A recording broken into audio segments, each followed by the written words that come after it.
ইউক্রেনের president Volodymyr Zelensky ঘোষণা দিয়েছেন তিনি বৃহস্পতিবার তুরস্কের রুশ প্রেসিডেন্ট ভ্লাদিমির পুতিনের সঙ্গে বৈঠকে প্রস্তুত।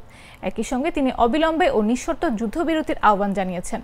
বিশ্লেষকদের মতে এই বৈঠক যদি হয় তবে তা হতে পারে চলমান যুদ্ধের মোড় ঘুরিয়ে দেওয়ার একটি সম্ভাব্য পদক্ষেপ।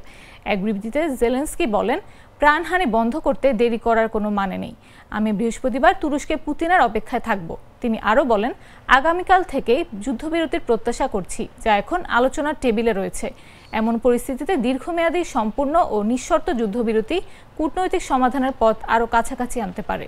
রাশিয়ার প্রেসিডেন্ট পুতিন যদিও তাৎক্ষণিক যুদ্ধবিরতির প্রস্তাব প্রত্যাখ্যান করেছেন, তবে 15 মে ইস্তাম্বুলের শান্তির আলোচনার প্রস্তাব দিয়েছেন।